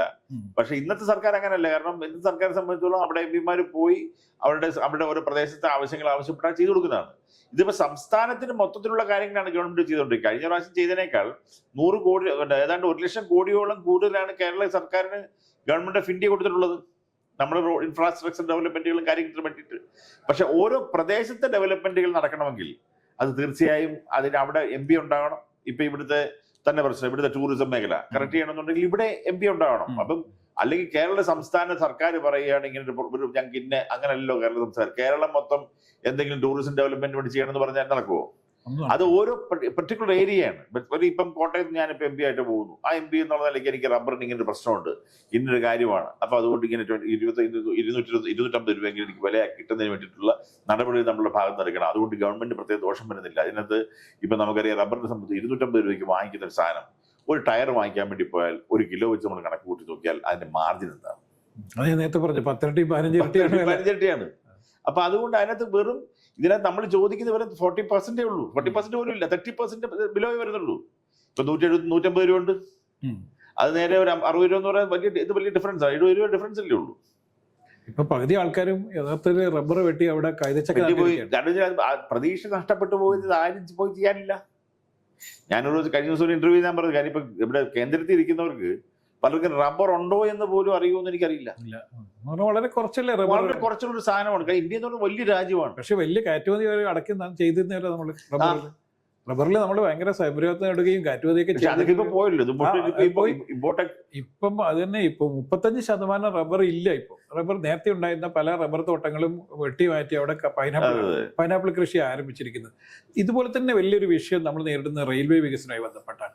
റെയിൽവേ വികസനം ഇപ്പോഴും നമ്മൾ ഉദ്ദേശിക്കുന്നത്, അതായത് ഏറ്റവും കൂടുതൽ റെയിൽവേ യാത്രക്കാർ പണം കൊടുത്ത് യാത്ര ചെയ്യുന്നതൊക്കെ ആൾക്കാരുള്ള സ്ഥലമാണ്. പക്ഷെ ചരക്ക് ഗതാഗതം ഇപ്പോഴും വലിയ പ്രതിസന്ധിയിലാണ്. എന്ന് പറഞ്ഞാൽ ഡബിൾ ലൈനുകൾ പല സ്ഥലത്തും ഇല്ല. ആലപ്പുഴയിലൊക്കെ ഉള്ള അവസ്ഥ എന്ന് പറഞ്ഞാൽ റെയിൽവേ വികസനം ഇപ്പോഴും പ്രശ്നമാണ്. ഒരു വന്ദേ ഭാരത് വരുന്ന സമയത്ത് എത്രയോ ഒരു 3/4 മണിക്കൂർ നേരത്തെ തന്നെ വണ്ടി പിടിച്ചേണ്ടി വരുന്നു. ഇത്തരം വികസന പ്രശ്നങ്ങളൊക്കെ ഐഡന്റിഫൈ ചെയ്യണം. കാരണം ഞാൻ ഇവിടുന്ന് ആരാ MP ഉള്ളത് പോയി പറയാനായിട്ട്, ഇത് പോയി ചെയ്യിക്കാനായിട്ട് ശ്രമിച്ചിട്ടുണ്ടോ? പക്ഷെ അതൊന്നും ആരും പോയിട്ടില്ല. അതൊക്കെയാണ് പ്രശ്നം. ഇപ്പൊ റബ്ബറിന്റെ വിഷയമാണെങ്കിലും നെല്ലിന്റെ വിഷയമാണെങ്കിലും ടൂറിസത്തിന്റെ വിഷയമാണെങ്കിലും ഇതിലൊന്നും ആരും ഒരു ഇൻട്രസ്റ്റ് എടുത്ത് പോയിട്ടില്ല. അതൊക്കെയാണ് എൻ്റെ പ്രശ്നം. കാര്യം സെൻട്രൽ ഗവൺമെന്റിൽ നിന്ന് നമുക്ക് ഒരു ഡിസ്ട്രിക്റ്റിനോ അല്ലെങ്കിൽ നിയോജക മണ്ഡലങ്ങൾക്കോ നമുക്ക് അത് കിട്ടണമെന്നുണ്ടെങ്കിൽ അതിനുവേണ്ടി എൻ്റെ എംപിമാർ പുറകെ നിൽക്കണം. അത് ചെയ്യാതെ പോയതാണ് ഈ പ്രശ്നങ്ങൾ മുഴുവൻ. ഇപ്പൊ ചാലക്കുടിയിൽ BDJസിന്റെ സ്ഥാനാർത്ഥിയാണ് നിൽക്കുന്നത്. അപ്പം ഈ യഥാർത്ഥത്തിൽ അങ്കമാലി തൊട്ട് ശബരി റെയിൽപാത എന്ന് പറയാൻ തുടങ്ങിയിട്ട് നമ്മൾ വർഷങ്ങളായി. അവിടെ കുറച്ചൊക്കെ സ്ഥലങ്ങളിലൊക്കെ സ്ഥലം ഏറ്റെടുക്കുകയും മറ്റൊക്കെ ചെയ്തു. പക്ഷെ ഇന്നേ വരെ അതിന് വേണ്ടിയിട്ട് ഒരു കൃത്യമായിട്ട് ഒരു ടാസ്ക് ഫോളോ അപ്പ് ചെയ്തൊന്നും ഇല്ലല്ലോ. നമ്മളിപ്പോ ഹൈവേക്ക് തന്നെ പറയാൻ തുടങ്ങിയിട്ട് എന്റെ ചെറുപ്പം കൊച്ചിനെ ആണ്ട് പിന്നെ ആലപ്പുഴ ബൈപ്പാസ് ഉണ്ടാക്കാൻ തുടങ്ങിയതാ. ഈ മോദിജി വന്ന ശേഷം കഴിഞ്ഞ വർഷമാണ് യുദ്ധകാലാടിസ്ഥാനത്തിൽ ഇന്ത്യയിലും ലോകത്തിലുള്ള എല്ലാ സ്ഥലങ്ങളിലും റോഡായി കഴിഞ്ഞു. അവസാനം നമ്മുടെ അവസ്ഥ ഏതാ? കാരണം ഇത് സ്റ്റേറ്റ് നമുക്ക് ഒരു ഡെവലപ്മെന്റ്സ് ഇവിടെ വരുന്നില്ലായിരുന്നു. ശരിക്കും പറഞ്ഞാൽ ഇപ്പോഴും ഒരു യുദ്ധകാലാടിസ്ഥാനത്തിലാണ് നമ്മുടെ ഇൻഫ്രാസ്ട്രക്ചർ ഡെവലപ്മെന്റ് നടന്നുകൊണ്ടിരിക്കുന്നത്. അത് ഏറ്റവും മോദി സർക്കാരിന്റെ ഒറ്റ ഇതുകൊണ്ട് മാത്രമാണ്. ഇപ്പൊ റെയിലിലും തീർച്ചയായിട്ടും അത് നമുക്ക് ഇവിടുത്തെ എംപിമാരുണ്ടായി, അവിടെ കൃത്യമായി പോയി അതിനെപ്പറ്റി പറഞ്ഞ് ഇതിപ്പം സെൻട്രലിൽ തന്നെ ഇൻട്രസ്റ്റ് എടുത്ത് ചെയ്ത പ്രോജക്റ്റാ. അതെ അതെ, അല്ല ഇവിടുന്ന് ആരും പോയി ചെന്ന് പറഞ്ഞിട്ടോ പിടിച്ചിട്ടോ അല്ല. പക്ഷേ ഇത് സംസ്ഥാന സർക്കാരിനും കൂടി വലിയ നേട്ടമായിട്ടാണ് ഇപ്പം കാണിക്കുന്നത്. വല്ല കാര്യം നമുക്ക് കണക്കറിയാത്തതല്ലേ ഇത്. പക്ഷേ ഇത് വളരെ ഇതിപ്പം ഗവൺമെന്റ് വളരെ ഫാസ്റ്റ് പോയിക്കൊണ്ടിരിക്കുക. സെൻട്രൽ ഗവൺമെന്റ് വളരെ ഫാസ്റ്റ് ആയിട്ട് ചെയ്തു. 2 വർഷത്തേക്ക് 2 വർഷത്തിലുള്ള ഫിനിഷ് ആവും. കാരണം നമുക്ക് അതിനുള്ള സമ്പത്ത് ഇപ്പോൾ ഉണ്ട് കേന്ദ്ര സർക്കാരിന്. ഇപ്പം പിന്നെ എല്ലാം GST ഉൾപ്പെടെ വന്നപ്പോഴത്തേക്ക് ടാക്സേഷൻ കൃത്യമായി പോകുന്നുണ്ട്. പണ്ട് ഇന്ത്യയിലുള്ള ആകെ 6% ആളുകളായിരിക്കും ടാക്സ് കൊടുത്തുകൊണ്ടിരുന്നത്. ഇന്ന് എല്ലാവരും ആ ടാക്സ് കൊടുക്കുന്നുണ്ട്. അല്ല, ഇത്രയൊക്കെ ആണെങ്കിലും കേരളം ഇപ്പോഴും വലിയ കടക്കണിയിലാണ്. അത് സംബന്ധിച്ചോളം ഞാനെന്ത് പറയാൻ കണക്കറിയാമല്ലോ. കേന്ദ്ര സർക്കാർ പൈസ കൊടുത്തില്ലെങ്കിൽ മൂവ് ചെയ്യാൻ പറ്റാത്ത ഒരു സംസ്ഥാനമായിട്ട് കേന്ദ്ര സർക്കാരിനെ സംബന്ധിച്ചോളം കൊടുക്കുന്നതിന് ലിമിറ്റേഷൻ ഉണ്ടല്ലോ. അവർക്ക് നമുക്ക് കിട്ടേണ്ടതല്ലേ കിട്ടൂ. മാത്രല്ല ഈ കടമെടുത്ത് വെക്കുന്നത് അത് രാജ്യത്തിന്റെ പൊതുകടായി മാറുമല്ലോ. പൊതുകടമായി മാറും. അല്ലാതെ കേരളം കടമെടുത്തു എന്ന് പറഞ്ഞാൽ കേരളത്തിന്റെ മാത്രം ബാധ്യതയല്ല. അപ്പൊ പലപ്പോഴും അത്തരം ചർച്ചകൾ നടക്കുന്നില്ല. ഇത് കേരളം എടുക്കുന്ന ലോണ് പിന്നീട് അത് കേന്ദ്രത്തിന്റെയും കൂടി ലോണായി മാറുന്നത് കൊണ്ടാണ് ഇതിന് അനുമതി നിഷേധിക്കുന്നത് എന്നുള്ള രീതിയിലുള്ള ചർച്ചകൾ നടക്കുന്നില്ല. അതുപോലെ തന്നെ നമ്മളെ സ്റ്റേറ്റിന് എന്തുകൊണ്ടാണ് ഇത്തരം നമുക്ക് ആവശ്യമായിട്ടുള്ള വികസന പ്രവർത്തനങ്ങൾ കൃത്യമായിട്ട് ഈ പദ്ധതികൾ സമർപ്പിച്ച് മേടിച്ചെടുക്കാൻ പറ്റാത്തത് എന്നുള്ളതിനെ കുറിച്ചിട്ട് നമ്മൾ ചർച്ച ചെയ്യേണ്ടതല്ലേ? ചർച്ച ചെയ്യേണ്ട. പക്ഷെ അതിനുള്ള സമയം ഇവിടെ ആർക്കും ഇല്ലല്ലോ. ഇവിടെ കിട്ടിയ പൈസ ചെലവാക്കുന്നില്ല. പിന്നാണ് ഇനി പുതിയ പ്രോജക്റ്റ് ഉണ്ടാക്കി കൊടുക്കാൻ വേണ്ടി പോകും. ഈ സർക്കാരിന്റെ ദൂർത്ത് ഒരു വലിയ വിഷയമല്ലേ? അതായത് കേരള സർക്കാരിന്റെ ഭാഗത്ത് ഉണ്ടായിരുന്ന വിവിധങ്ങളായ ദൂർത്തുകളുണ്ട്. ഇതും യഥാർത്ഥത്തിൽ കേരളത്തിന്റെ സാമ്പത്തിക പ്രതിസന്ധിക്ക് ഒരു കാരണമല്ലേ? ദൂർത്ത് കൊണ്ടൊന്നും വലിയൊരു സാമ്പത്തിക പ്രതിസന്ധി ഉണ്ടാകാൻ വേണ്ടി പോകും. അതൊക്കെ ചെറിയ അതിനകത്തൊക്കെ വളരെ മൈന്യൂട്ട് കാര്യങ്ങളല്ലേ. അല്ല, ദൂർത്ത് എന്ന് പറഞ്ഞാൽ സർക്കാരിന്റെ ഈ മന്ത്രിമാരുടെയും പ്രവർത്തനങ്ങൾ അത് മാത്രമല്ല, അതൊക്കെ നെഗ്ലിജിബിൾ. ടോട്ടൽ എമൗണ്ട് നോക്കുമ്പോൾ നമുക്ക് വേണമെങ്കിൽ എല്ലാവരെയും കുറിച്ച് നമുക്ക് പറയാം, കാടടച്ച് വെടിവെക്കാം. പക്ഷേ ഇത് യഥാർത്ഥത്തിൽ ഈ പറയുന്ന ടോട്ടൽ എമൗണ്ടിനകത്ത് ഈ പറയുന്ന കാര്യങ്ങൾ ഇപ്പം പറയുന്നത് അവിടെ പരിപാടി നടത്തി അതൊക്കെ എല്ലാവരും എതിരാണ്, അത് അഭിപ്രായം പറയുന്നത് നഷ്ടമാണ്, അല്ലെങ്കിൽ സുഹൃത്തുക്കൾ, ഇതൊക്കെ നമുക്ക് പറയാം. പക്ഷേ ഒറിജിനലി എടുത്ത് നോക്കിയാൽ എന്താണ് ഈ പെർസെൻറ്റേജ് എന്ന് പറയുന്നത് നെഗ്ലിജിബിൾ പെർസെൻറ്റേജ്. അതല്ല നമ്മുടെ ഇഷ്യൂ. അങ്ങനെ പൈസ കൊടുത്തില്ലായിരുന്നുണ്ടെങ്കിൽ ഇവിടെ എന്താ മുഴുവൻ ചെയ്യാൻ പറ്റുമായിരുന്നോ? ഒന്നുമില്ല. ബേസിക്കലി നമുക്ക് ഇവിടെ പറ്റിപ്പോയത് കാലാകാലങ്ങളിൽ ഉണ്ടാക്കിയിട്ടുള്ള ഗവൺമെന്റ് കൊടുത്തിട്ടുള്ള അനാവശ്യ സാലറി ഈ പറയുന്ന ഒരുപാട് ആളുകളെ ചുമ്മാതെ ഒരു പണിയില്ലാത്ത സ്ഥലങ്ങളിലെല്ലാം ജോലിക്ക് പോസ്റ്റ് ചെയ്തു. അതാണ് ദൂർത്ത്. അതിനെയാണ് ആക്ച്വലി ഏറ്റവും കൂടുതൽ അപകടം ചെയ്തത്. മറ്റേ ഇവര് പേഴ്സണലി ഒരു പരിപാടി നടത്തിയിരുന്നോ, അവര് കാറ് വാങ്ങിച്ചെന്നോ, ബോട്ട് വാങ്ങിച്ചെന്നോ, മന്ത്രിമാർ 20 മന്ത്രിമാർക്ക് 20 കാറിലെ മേടിക്കാം, അത്രയും പറ്റും. അതിനകത്തൊക്കെ നമ്മൾ അതിനുവേണ്ടി ബഹളം വെക്കുന്നത് എനിക്കതിനകത്ത് വലിയൊരു ഇത് തോന്നിയിട്ടില്ല. കാര്യം അത് ഇപ്പൊ അവിടെ ഒരു സ്വിമ്മിംഗ് പൂള് പണിയോ അല്ലെ മറ്റോ, അതൊക്കെ അവരുടെ പേഴ്സണൽ കാര്യങ്ങൾ. അത് പക്ഷേ ഒരു മന്ത്രി എന്നുള്ള നിലയ്ക്കോ അല്ലെങ്കിൽ അവർക്ക് ഒരു ലക്ഷറി അനുഭവിക്കുന്ന നമ്മൾ ഇവിടെ കൊണ്ടാക്കിയിട്ട് കാര്യമൊന്നുമില്ല. ഞാനത് നെഗറ്റീവായിട്ട് ഞാൻ കാണുന്ന ഒരാളല്ല. പക്ഷേ അവിടെ അല്ല നമ്മുടെ പ്രശ്നം. അത് വെറും നെഗ്ലിജിബിൾ ചെറിയ പെർസെൻറ്റേജ് ആണ് ഉള്ളത്. പക്ഷെ ഇവിടെ സംബന്ധിച്ചിടത്തോളം എന്താ, നമ്മുടെ എത്രയോ 90% അടുപ്പിച്ച് പോകുന്നതാ ശമ്പളവും പെൻഷനും. പിന്നെ എങ്ങനെ രക്ഷപ്പെടും? നമുക്ക് ഇതിന്റെ പലിശ കൊടുക്കാൻ വേണ്ടി പോലും പൈസ നമ്മുടെ ഇല്ല നമ്മുടെ ബഡ്ജറ്റിനകത്ത്. ഇതിപ്പോ കടയെടുത്താണ് ശമ്പളം കൊടുക്കുന്നത്, കടയെടുത്താണ് പെൻഷൻ കൊടുക്കുന്നത്. ഇപ്പൊ പെൻഷൻ കൊടുത്തുകൊണ്ട് നമുക്ക് പ്രത്യുത്പാദനമായ പ്രക്രിയക്കല്ല ഈ പണം ഒന്ന് നിക്ഷേപിക്കുന്നത്, ഒരു പൈസ തിരിച്ചു വരുന്നില്ല. ഇതേപോലെ തന്നെ വലിയൊരു അപകടം നമ്മൾ ഉണ്ടാക്കി വെച്ചിട്ടുണ്ട്. ഇപ്പം പത്തനംതിട്ടയിലെ LDFന്റെ സ്ഥാനാർത്ഥിയും മുൻ ധനമന്ത്രിയുമായ തോമസ് ഐസക് ഉണ്ടാക്കി മസാല ബോണ്ടുമായി ബന്ധപ്പെട്ട് യഥാർത്ഥത്തിൽ മസാല ബോണ്ട് രാജ്യത്തിന് വലിയ രീതിയിൽ ബാധ്യത ഉണ്ടാക്കിയത്. ഇവർ മസാല ബോണ്ടിലൂടെ സമാഹരിച്ച കിഫ്ബി ഫണ്ടുകൾ ഉപയോഗിച്ചുകൊണ്ട് പണം തിരിച്ചു വരുന്ന ഒരു പ്രൊജക്റ്റുകളല്ല ഇവർ നിക്ഷേപം ഉണ്ടാക്കുന്നത്. ഇത് രാജ്യത്തിലുണ്ടാക്കുന്ന വിഷയങ്ങളെ കുറിച്ച് വലിയ അതെല്ലാം ഇതിനകത്ത് ബേസിക്കലി ഇത് ഉണ്ടാക്കിയ നമ്മുടെ ഫിനാൻഷ്യൽ മാനേജ്മെന്റ് കേരളത്തിൽ മോശമായി പോയി. പല കാര്യം ഒരാൾ മാത്രമല്ല, തുടർച്ചയായി LDF ആയാലും UDF ആയാലും എല്ലാം എല്ലാവരും ഇത് ചെയ്ത് അതാണ് ഇത്രയും സിറ്റുവേഷനിലേക്ക്. ഒരു സുപ്രഭാതത്തിൽ വന്നതല്ല, ഒരാളെയോ അല്ലെങ്കിൽ ഒരു ഒരു 25 വർഷം കൊണ്ടാണ് 25 ഇയേഴ്സ് കൊണ്ട് വന്നിട്ടുള്ളത്. അപ്പൊ അതിന് ഇവരെല്ലാം ഉത്തരവാദികളാണ്. അതിന് ഒരു പ്രത്യേക ആളിനെ മാത്രം നമ്മൾ കുറ്റം പറഞ്ഞിട്ട് അർത്ഥമില്ല. ഇപ്പം ഇപ്പോഴത്തെ ഫൈനാൻസ് മിനിസ്റ്റർ നമുക്ക് കുറ്റം പറയാം, പക്ഷേ എന്റെ ബേസിക്കലി വെച്ച് നോക്കി അദ്ദേഹത്തെ മാത്രം കുറ്റം പറഞ്ഞ കാര്യം എന്തുവാ? അല്ല, അദ്ദേഹത്തിന് ഇങ്ങനെ ചിലപ്പോൾ ബ്രഹ്മ നിൽക്കുന്ന സമയത്ത് പുള്ളിനെ കൊണ്ട് കൊടുക്കുന്നത്, പിന്നെ വേറെ വഴിയില്ലാതെ വേറെ വഴിയില്ല. ഇത് പക്ഷെ ഈ സിസ്റ്റം മൊത്തം പൊളിച്ചെടുക്കാതെ ഞാൻ കിട്ടും. ഇപ്പം സെൻട്രൽ ഗവൺമെന്റ് എന്താ ചെയ്യുന്നത്? ഈ വെറുതെ അനാവശ്യമായിട്ട് ഗവൺമെന്റ് അണ്ടർ ഉണ്ടാക്കി വെച്ചിട്ടുള്ള കമ്പനികൾ പ്രൈവറ്റൈസ് ചെയ്ത് അത് ലാഭകരമാക്കാനുള്ള കാര്യങ്ങളിൽ അവർ പോവാണ്. ഇപ്പൊ എയർ ഇന്ത്യ ഉൾപ്പെടെയുള്ള കമ്പനികൾ താങ്ങിയിരുന്നെങ്കിൽ നമുക്ക് പോകുന്ന പണം എത്രയാണ്? അത് അവര് ടാറ്റാസ് അത് എടുത്തു, അവരിപ്പോ മാന്യമായിട്ട് റൺ ചെയ്ത് ഇപ്പൊ ആളുകളെല്ലാം അതിനകത്ത് കയറാൻ തുടങ്ങി. ലോകത്തിലെ തന്നെ ഏറ്റവും വലിയ ഓർഡർ കൊടുത്തത് ടാറ്റാസ് ആണ്. നമ്മളതിന് ഈ ഗവൺമെന്റൈസ് ചെയ്യുന്ന ഒരു സിസ്റ്റം ലോകത്തുനിന്ന് തന്നെ പോയി, എല്ലാം പ്രൈവറ്റൈസ് ചെയ്തുകൊണ്ടിരിക്കുകയാണ്. ഇപ്പൊ ഇന്ത്യ ഗവൺമെന്റും പ്രൈവറ്റ് കമ്പനീസിനെ ആകർഷിച്ച് അവിടെ പുതിയ പ്രൊജക്ഷൻ ചെയ്യുമ്പോൾ നമ്മളിവിടെ ഗവൺമെന്റിന്റെ രീതി ചെയ്യാൻ വേണ്ടി നോക്കി അവിടെ ഓരോ പാർട്ടിക്കാരുടെ ആളുകളെ തിരികെ കയറ്റി ഒരു കപ്പാസിറ്റി ഇതിനെക്കുറിച്ച് അറിയാൻ വയ്യാത്ത ആളുകൾ അവിടെ ചെന്നിരിക്കുക. നമുക്കൊരു പ്രൊഡക്ടിവിറ്റി ഇവിടെ ഇന്ന് കേരളത്തിൽ ഒരാളെ വിളിച്ചാൽ ഒരു പണിക്ക് ഒരാളെ വിളിച്ചു കഴിഞ്ഞാൽ 8 മണിക്കൂർ പോലും ജോലി എടുക്കില്ല. അത് ബംഗാളി വരണം. ബംഗാളി ഇപ്പൊ എന്ത് പറ്റി? ഇപ്പൊ ദുബായി പോയി UAE പോയി ജോലി ചെയ്യുന്ന അല്ലെങ്കിൽ അറബ് കൺട്രി പോയി ജോലി ചെയ്യുന്ന ഒരാൾക്ക് കിട്ടുന്നത് 1200 ദിർഹം 1300 ദിർഹം 30,000 രൂപ ആണ് കിട്ടുന്നത്. ബംഗാളി സുഖമായിട്ട് ഇവിടെ സുഖമായിട്ട് ഡെയിലി 1500 പൈസ അങ്ങോട്ട് പോവാ. അത് ശരിക്കും ബംഗാളിന്റെ ദുബായ് ആയിരുന്നു മാറി. ബംഗാളിന്റെ ദുബായ് ആയി. അവനിവിടെ സുഖമായി ജീവിച്ചുകൊണ്ട് പണവും ഭാര്യയും മക്കളും കുടുംബമായിട്ട് ജീവിച്ച് പണവും കൊണ്ടുപോയി അവന്റെ രാജ്യത്ത് കൊണ്ടുപോവാ. നമ്മുടെ സഹോദരങ്ങൾ അവിടെ വളരെ കഷ്ടപ്പെട്ട് മരുഭൂമി കിടന്ന് ജോലി ചെയ്ത് ഇവിടെ വീട്ടുകാരെയും നാട്ടുകാരെയും മറന്ന് വർഷത്തിൽ ഒരു പ്രാവശ്യം വന്നു പോവുക. എന്നാൽ മാന്യം ഇവിടെ വന്ന് സുഖമായിട്ട് ജോലി ചെയ്ത് ഈ കാശ് വാങ്ങിച്ച് നല്ല അന്തസ്സായിട്ട് ജീവിച്ചുകൂടെ? അല്ല, ഈ വൈറ്റ് കോളർ ജോലി എന്നുള്ളൊരു വൈറ്റ് കോളർ ജോലി കേരളത്തിന് പുറത്ത് പോയ വൈറ്റ് കോളറില്ല ബ്ലാക്ക് കോളറില്ല എന്ത് ജോലി ചെയ്യും? കേരളത്തിലാണ് വൈറ്റ് കോളർ ജോലി ചെയ്യുന്ന പറയുന്ന ഒരു കോൺസെപ്റ്റാണ് ഈ കുഴപ്പങ്ങൾക്കൊക്കെ കാരണം. ഈ അടിസ്ഥാന വർഗം എന്ന് പറഞ്ഞ വർഗം യഥാർത്ഥത്തിൽ കേരളത്തിൽ ഇല്ലാതായി എന്നുള്ളതാണ് ഒരു വലിയൊരു. അതില്ല, അടിസ്ഥാന വർഗം ഇല്ലാതായി എന്നുള്ളതാണ് കേരളത്തിൽ ഏറ്റവും വലിയ വിഷയം. ഇപ്പൊ ഇത് കാരണം എന്താ പറയുക, ഒരു തൊഴിൽ ചെയ്യാൻ കേരളത്തിൽ തൊഴിലില്ല. കേരളത്തിൽ അതിർത്തി കടക്കണം, വാളയാർ ചെക്ക് പോസ്റ്റ് കടന്നാൽ മാത്രമേ. ഇപ്പം ഈ മറ്റൊരു ഏറ്റവും വലിയ വിഷയം എന്ന് പറയുന്നത് ഈ തിരുവനന്തപുരത്തെ NDAയുടെ സ്ഥാനാർത്ഥി, അദ്ദേഹം കേന്ദ്രമന്ത്രി കൂടിയാണ്. അദ്ദേഹം വലിയ വ്യവസായിയാണെന്നും അദ്ദേഹവുമായിട്ട് ഈ LDF കൺവീനർക്ക് എന്തോ തരത്തിലുള്ള ബിസിനസ് ബന്ധമുണ്ട് എന്ന് പറഞ്ഞുകൊണ്ടുള്ള വലിയൊരു ചർച്ച ഇപ്പം കേരളത്തിലാകമാൻ നടക്കുന്നുണ്ട്. ശ്രദ്ധയിൽപ്പെട്ടിരുന്നത് എനിക്കറിയില്ല.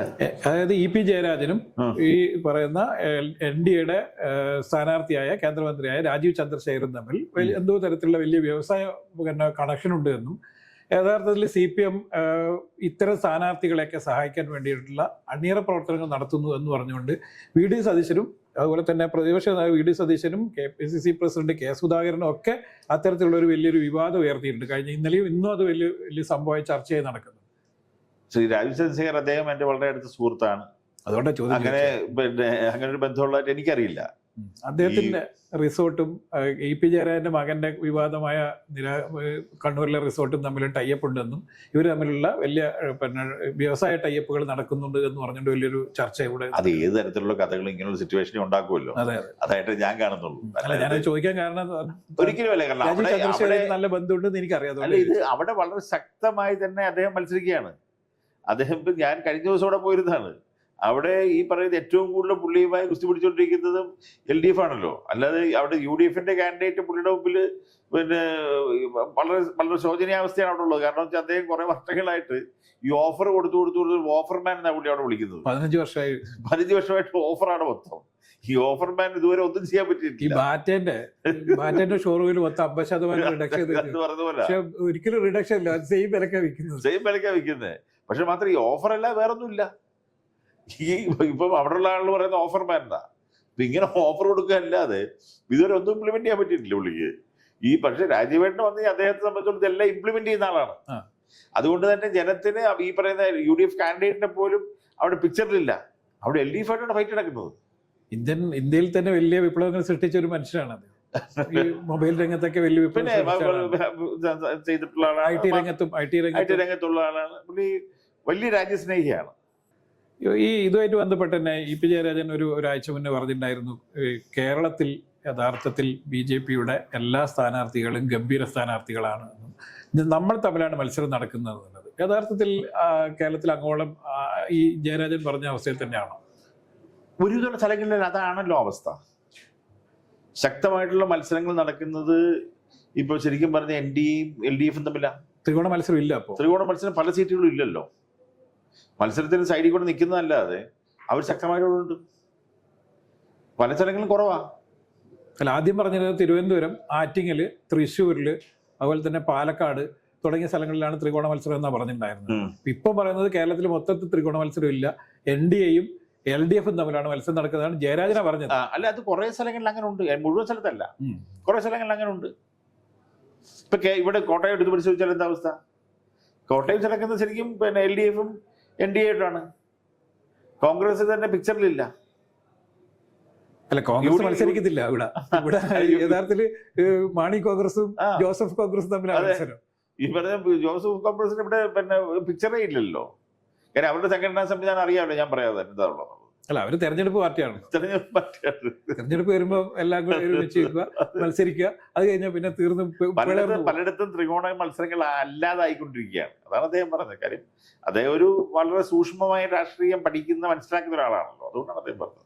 ഇത്തവണ വീണ്ടും രാഹുൽ ഗാന്ധി പിന്നെ വയനാട്ടിൽ വന്ന് മത്സരിക്കുകയാണ്. കഴിഞ്ഞ പ്രാവശ്യം പ്രധാനമന്ത്രിയാവും എന്ന് പറഞ്ഞിട്ട് മത്സരിച്ചാണ്, അദ്ദേഹം വലിയ സ്വീകാര്യതയും കിട്ടി. പക്ഷെ ഇത്തവണത്തെ എന്തായിരിക്കും അവിടുത്തെ ഒരു അവസ്ഥ? കഴിഞ്ഞ പ്രാവശ്യം മത്സരിച്ചുകൊണ്ട് അവിടുത്തെ രാഷ്ട്രീയം അറിയുന്നുണ്ട്. ചെറിയ വോട്ട് ജയിക്കും. അടുത്ത രാഷ്ട്രീയം ഞാൻ പറയാതെ തന്നെ കാര്യം എന്തെന്ന് അറിയാമല്ലോ. അപ്പൊ ആ ഒരു തരത്തിലൊക്കെ ജയിക്കും, അത്രേ ഉള്ളൂ. അല്ലാതെ പാവത്തിന് വേറെ പോയി മത്സരിക്കും. അത് ശരിയാണ്. ഹിന്ദി കൃതിഭൂമിയിൽ കർണാടകത്തിൽ പോയാൽ അവിടെ രക്ഷയില്ല. ആന്ധ്രയിൽ അല്ലെങ്കിൽ പിന്നെ തെലങ്കാനയിൽ പോയാൽ ചിലപ്പോൾ ഇപ്പൊ തെലങ്കാനയിൽ അത്ര എളുപ്പമല്ല. തെലങ്കാനയിൽ ഇപ്പം പല സ്ഥലങ്ങളിലും BJP പിടിച്ചോണ്ടിരിക്കുക. പിന്നെ ഇനി തമിഴ്നാട്ടിലായാലും വലിയ നല്ല സീറ്റുമല്ലോ അവർ കൊടുത്ത് സ്റ്റാലിൻ വല്ലതും കൊടുത്തിട്ട് നിർത്തിയാൽ ചിലപ്പോൾ ജയിക്കും. അല്ലാതെ വേറെ അവിടെ പോവും. അത് ഇത്രയും വലിയ യാത്രയും നടത്തിയിട്ടൊന്നും യാതൊരു ഗുണം ഉണ്ടായില്ല. യാത്ര നടത്തി കഴിഞ്ഞിട്ടില്ല. യാത്ര നടന്നുകൊണ്ടിരിക്കുമ്പോഴും നടത്തിക്കൊണ്ടിരിക്കുമ്പോഴാണല്ലോ ഈ ഇലക്ഷൻ വരുന്ന ആ സ്ഥലത്തെല്ലാം പൊട്ടി പോവല്ലേ. ഈ വടകരയില് BJP KK ശൈലജയുടെ സ്ഥാനാർത്ഥി എന്ന നിലയിൽ ഭയങ്കരമായി സഹായിക്കും എന്ന് പറഞ്ഞുകൊണ്ട് ഇന്ന് ഉച്ചയ്ക്ക് വന്നൊരു വലിയൊരു പ്രഖ്യാപനമാണ്. BJP സഹായിക്കുമെന്ന് പറഞ്ഞുകൊണ്ട് ആരോപണമാണ്. വെറുതെ ഈ ആരോപണങ്ങൾ പറയുന്നതിന് തുടർത്ത്. കാര്യം ഞങ്ങൾ എല്ലാ സ്ഥലങ്ങളിലും ശക്തമായിട്ടുള്ള മത്സരം നടത്തുക, പരമാവധി വോട്ട് സമാഹരിക്കുക എന്നുള്ള തരത്തിലാണ് ഈവൻ തോക്കുന്ന സ്ഥലങ്ങളിൽ പോലും ശക്തമായി ഞങ്ങൾ ചെയ്തുകൊണ്ടിരിക്കുന്നത്. അപ്പോഴെങ്ങനെ സെറ്റിൽമെന്റ് പറ്റുക? ഒരു കാരണവശാലും ചെയ്യില്ല. അല്ല, വടകരയിൽ പ്രത്യേക സാഹചര്യം ഉണ്ടാവും. ഏത് സാഹചര്യവും ചെയ്യില്ല. കാരണം CPM-ന് ജയിക്കണം നമ്മൾ അത്യാവശ്യമുള്ള ഒരു സ്ഥലമാണ്. അതുകൊണ്ട് നമുക്ക് അതങ്ങനെ BJP സീറ്റ് കിട്ടും, പിന്നെ വോട്ട് കിട്ടും. BJP അവിടെ വളരെ ദുർബലമായ സ്ഥാനാർത്ഥിയാണ് നിർത്തിയെന്നാണ് ആരോപണം. നല്ല സ്ഥാനാർത്ഥി, ചെറുപ്പക്കാരാണ് സ്ഥാനാർത്ഥിയല്ലേ ഉള്ളത് അവിടെ.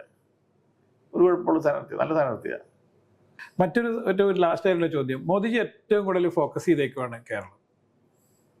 അതിനുള്ള ഗുണം ഉണ്ടാവും എന്നുള്ള പ്രതീക്ഷയെ തന്നെയാണോ NDA മുന്നോട്ട് പോകുന്നത്? തീർച്ചയായിട്ടും. എന്ത് സംശയം? ഞങ്ങൾക്ക് ആ കാര്യത്തിൽ ഒരു സംശയവുമില്ല. ഇവിടെ നല്ല രീതിയിൽ നമുക്ക് സീറ്റുകൾ നേടാൻ പറ്റും. വളരെ ശക്തമായിട്ടുള്ള മത്സരം നടക്കും. അതിന് വലിയ രീതിയിൽ വോട്ട് കൂടും. ഒരുപാട് സ്ഥാനാർത്ഥികൾ ജയിക്കുകയും ചെയ്യും. താങ്കൾ എന്തായാലും ജയിക്കും എന്നുള്ള പ്രതീക്ഷയുണ്ടോ? 100%. കോട്ടയത്ത് എന്താണ് എനിക്ക് ചെയ്യിക്കാൻ കഴിയുന്നുള്ള കാര്യത്തിൽ യാതൊരു സംശയം എനിക്കില്ല.